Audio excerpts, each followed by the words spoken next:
La reciente Dana, que golpeó Valencia, nos ha mostrado lo frágiles que somos ante los cambios del clima. Una tragedia que nos recuerda lo importante que es estar preparados para los desafíos que el calentamiento global trae consigo.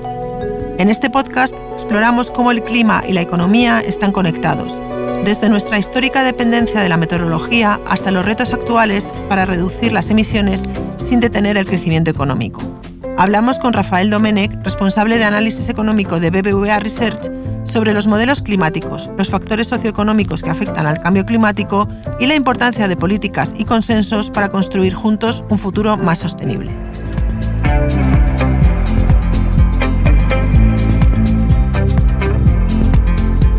Blink, un podcast de BBVA, con Reyes Pariente.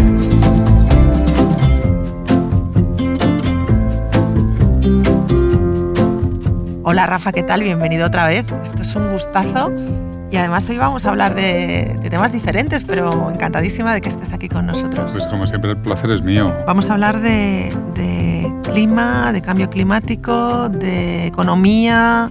Cuéntanos. A ver, el cambio climático no es algo nuevo, ¿verdad?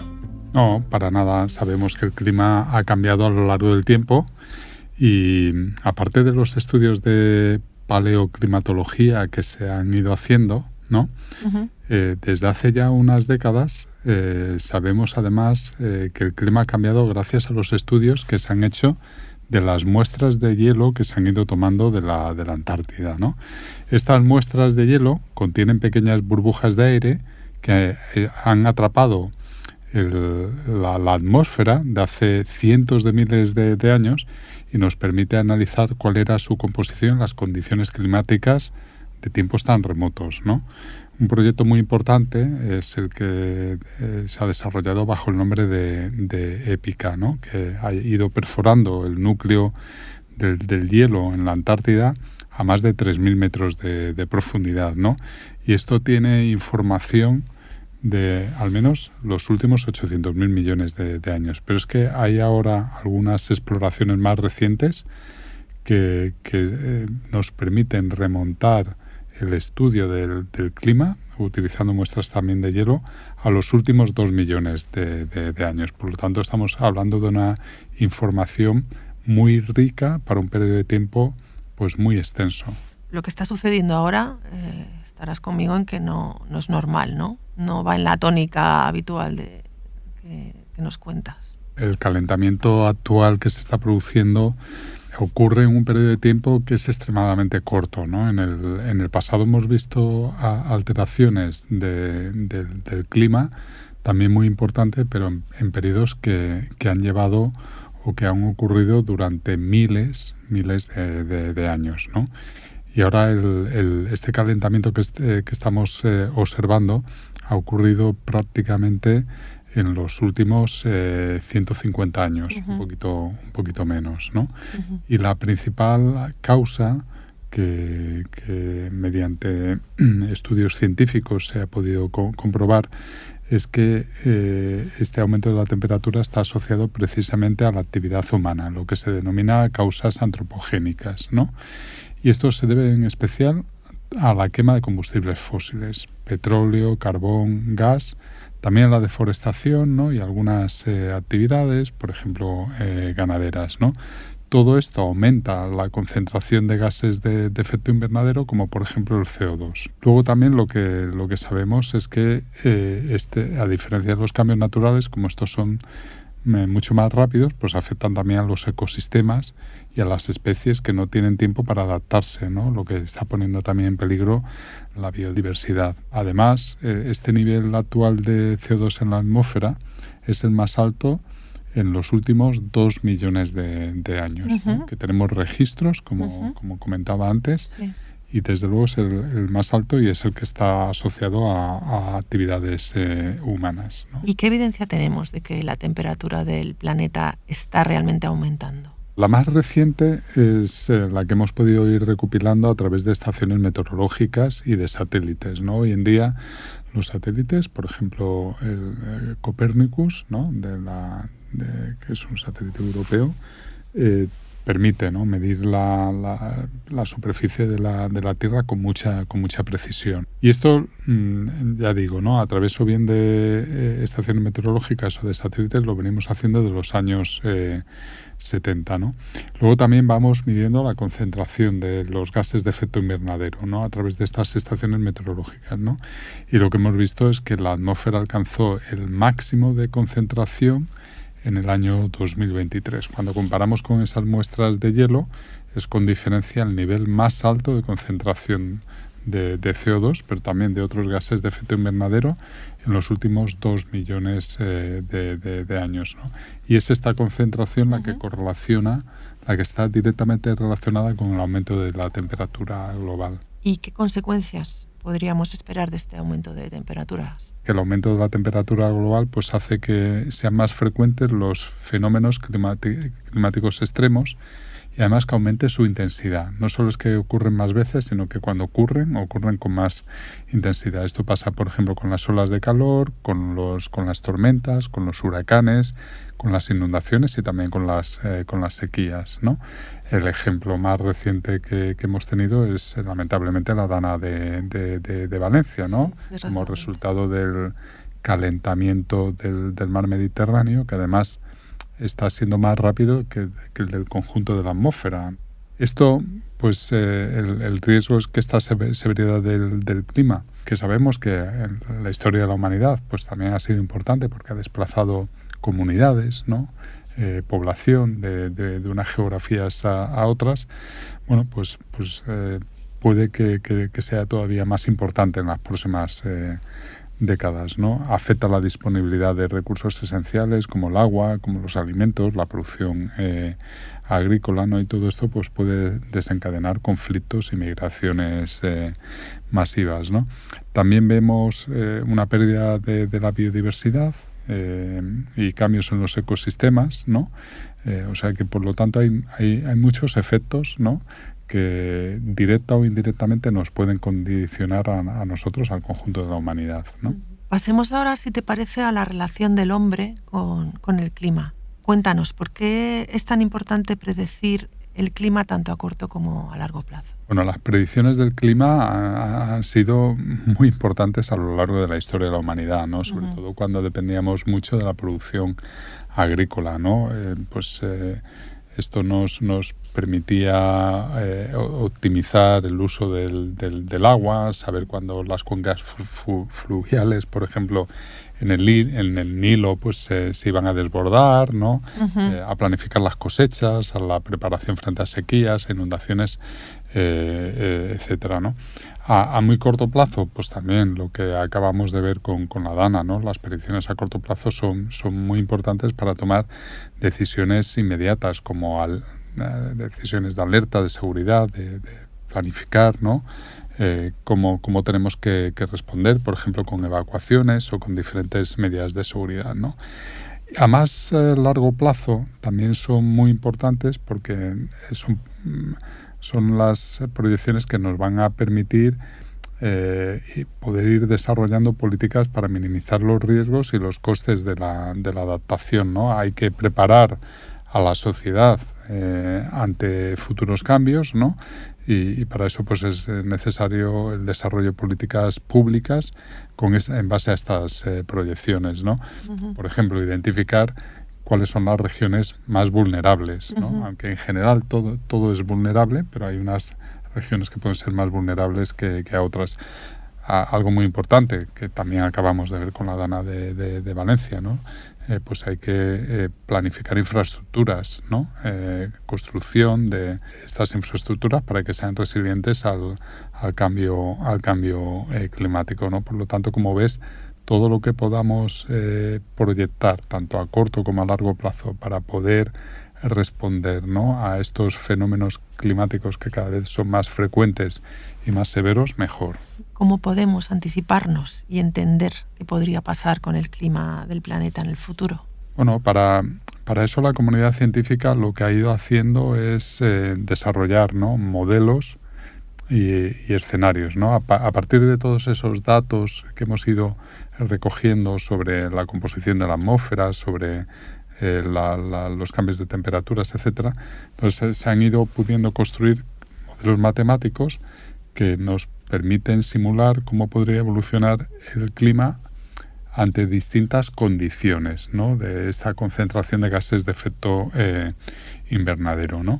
Y aquí para esto el panel intergubernamental del cambio climático es una referencia clave, ¿no? Esta es una organización que cuenta con el respaldo de Naciones Unidas, que está formada por científicos de todo el mundo y que ofrece evaluaciones rigurosas y actualizadas sobre el cambio climático, ¿no? Y hoy en día claramente es una referencia. Este panel pues trabaja con los gobiernos y con los expertos para ayudar a formular políticas basadas en ciencia, ¿no?, que es muy, muy importante, que nos preparen para el futuro. ¿Nos puedes dar más detalles acerca de las proyecciones de emisiones y cómo nos pueden ayudar a entender la necesidad de desacoplarlas del crecimiento económico? La conclusión de todo lo que he dicho anteriormente es que hay una relación muy, muy estrecha entre la temperatura global del planeta y las emisiones de estos gases de efecto invernadero, ¿no? La concentración de carbono en la atmósfera, porque al final todos los gases los podemos convertir en carbono, ¿no? Cuánto carbono hay en la atmósfera, ¿no? Entonces contamos con una descomposición muy sencilla que llamamos la identidad de Kaya, ¿no?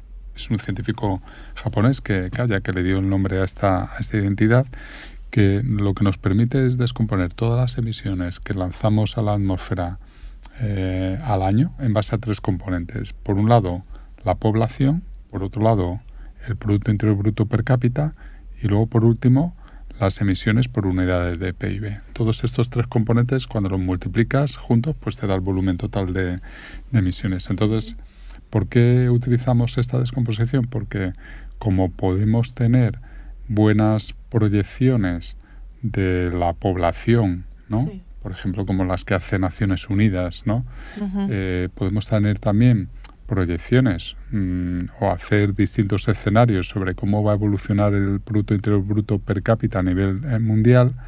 Esto ya lo que me deja es el tercer término, que es el de la intensidad de emisiones por unidad del Producto Interior Bruto como última variable para proyectar, ¿no? Para poder hacer sendas de la evolución de las emisiones, ¿no? Entonces, ¿qué es lo que sabemos? Bueno, pues lo que sabemos es que con las proyecciones que hay ahora mismo de población a nivel mundial, con las proyecciones que tenemos de evolución del PIB per cápita previsto para las próximas décadas, sobre la base de lo que ha ocurrido en las últimas décadas, ¿no? Suponiendo que el PIB per cápita va a evolucionar de una forma parecida como lo ha hecho en las últimas décadas, y viendo cómo se ha ido reduciendo las emisiones de gases de efecto invernadero sobre el Producto Interior Bruto también en las últimas décadas, si suponemos que esa reducción va a continuar en el tiempo, pues podemos proyectar que con las políticas actuales, con lo que estamos haciendo actualmente, que estamos reduciendo, ¿no?, esa intensidad de emisiones por cada unidad de Producto Interior Bruto que producimos, no llegaríamos a lo que definimos como un escenario de emisiones netas cero, es decir, no dejaríamos de contribuir a seguir aumentando la concentración de gases de efecto invernadero en la atmósfera antes de 2070, ¿no? Yeah. Y por lo tanto, bueno, pues esto lo que hace es que, de seguir con esa tendencia, es muy probable que el aumento de temperaturas que ya se ha producido, ¿no?, actualmente, ya antes hemos comentado que 2023 fue el año con mayor concentración de gases de efecto invernadero de los 2 últimos millones de años, pero 2023 también ha sido el año en el que la anomalía de temperatura ha sido la mayor, 1,5 grados superior al promedio que se toma como referencia de temperaturas, que es el que va de 1850 a 1900. Esto se considera un poco el promedio de temperaturas de la era preindustrial, ¿no? Antes de que empezaran todas estas emisiones masivas. Bueno, pues ya estamos 1,5 grados prácticamente por encima de de esa media de temperaturas. Bueno, pues en base a esta identidad de Kaya, pues lo más probable es que la temperatura de aquí a finales del siglo pase del 1,5 actual a 3 grados por encima de la que teníamos antes, ¿no? Entonces estamos hablando, por ejemplo, de un impacto considerable, que es duplicar lo que ya hemos hecho en los últimos pues prácticamente 150 años. Teniendo todo esto en cuenta, ¿cómo podríamos lograr un crecimiento económico sin aumentar las emisiones de gases de efecto Bueno, yo creo que invernadero? hay que pensar que todas estas estrategias que a veces se proponen de crecimiento, ¿no? Que es decir, bueno, pues si el crecimiento es el que nos ha traído hasta aquí, pues apostemos ahora por el decrecimiento para reducir las emisiones, ¿no? Bueno, pues en primer lugar no hay nada que nos asegure, ¿no? Ninguna garantía de que decreciendo íbamos a reducir a un ritmo suficientemente rápido las emisiones, ¿no? Porque posiblemente probable que a lo mejor a medida que decreciéramos esto detenga el ritmo de invención y volvamos porque no haremos las inversiones necesarias, ¿no? Pues a que volvamos a apostar por tecnologías que son más intensivas en las emisiones, ¿no? Produciremos menos, pero posiblemente de una manera más contaminante por unidad de emisiones, ¿no? Y luego porque socialmente, o sea, hay que entender que la mayor parte del mundo aspira al menos a vivir con un nivel de vida, con unos estándares de vida similares a los que ya gozamos en algunas sociedades como la nuestra, ¿no? Entonces, o sea, parece que esa estrategia de crecimiento no garantiza que las reducciones se vayan a reducir y tampoco cuenta con un apoyo social, ¿no? Porque muchos países se van a apartar de ese tipo de políticas, ¿no? Entonces, en esas circunstancias, lo más pragmático es apostar por un crecimiento que se desacople totalmente de las emisiones, ¿no? Esto ya está ocurriendo, ya lo he dicho, ¿no? Está ocurriendo en países como el nuestro, está ocurriendo en Europa, está ocurriendo en China también, está ocurriendo en Estados Unidos.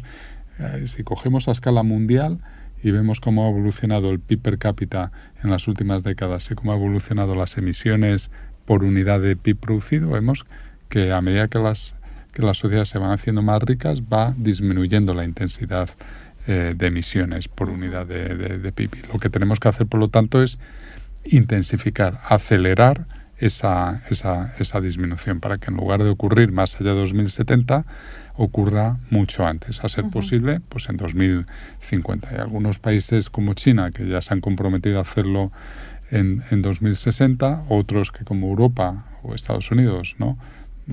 Que bueno, ahora habrá que ver, ¿no? Con la nueva administración Trump, pues es posible que los compromisos que había adquirido la administración Biden pues no se vean confirmados, ¿no?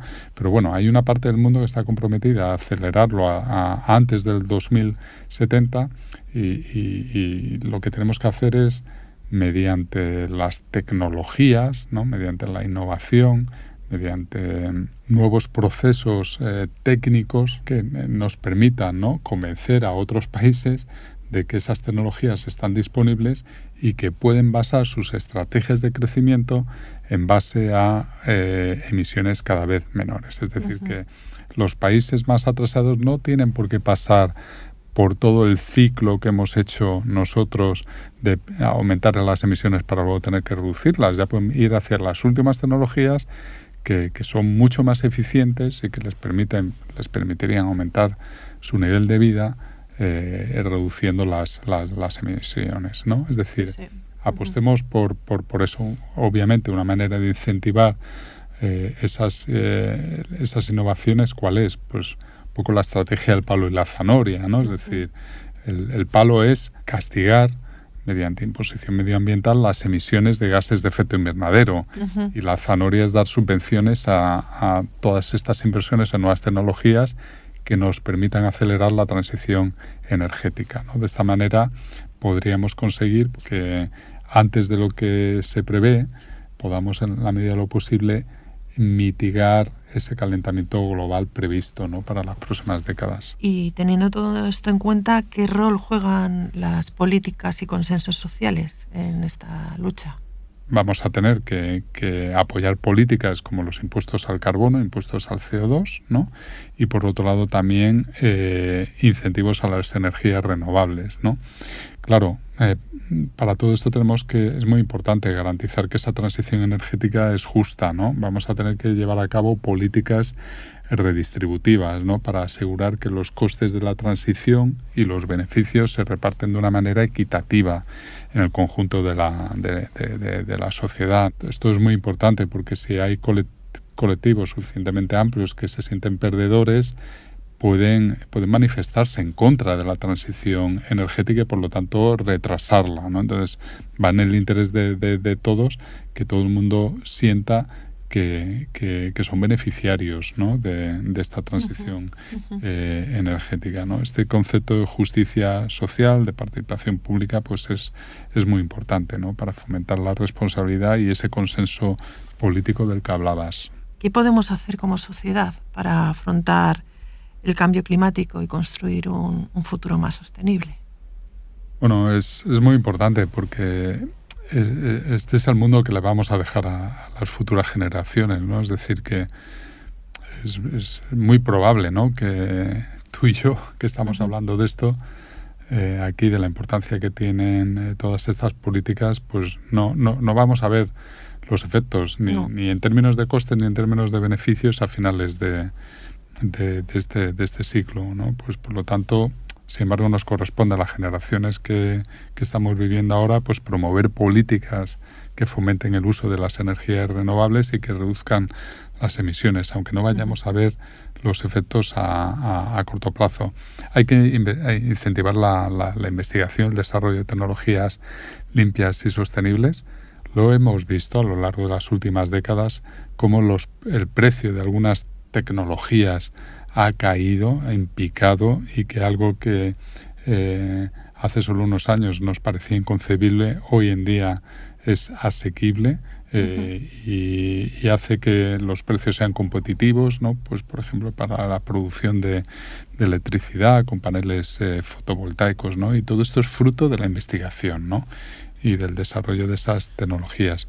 Necesitamos también construir consensos sociales para, como decía, ¿no?, tanto para las políticas medioambientales de aumentos de impuestos que desincentiven las emisiones, como también para los incentivos, ¿no?, que necesitamos para las tecnologías, estas tecnologías verdes, ¿no?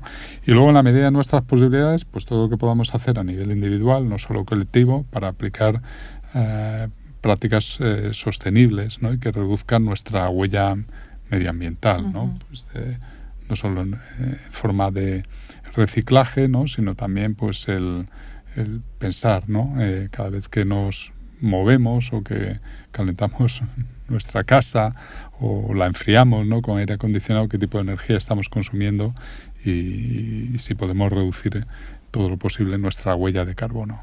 Rafa, Domènec, muchas gracias por todo lo que nos has comentado, porque desde luego a mí me ha hecho entender mucho mejor cómo funciona todo esto, cómo se puede evitar y la necesidad de ese compromiso que tenemos ahora mismo nuestra generación. Muchas gracias, pues, de verdad. Me alegro mucho, Reyes, y espero que también ayude a comprender el reto que tenemos por delante a nuestros oyentes. La importancia, ¿no?, de basar nuestras políticas en la ciencia y ver cuál es la dimensión del reto que tenemos por delante. Seguro que vamos a hablar más veces en estos podcasts sobre este tema por la importancia que tiene. Muchísimas gracias, de verdad. Sigue a Blink en las principales plataformas de audio y a BBVA en redes sociales.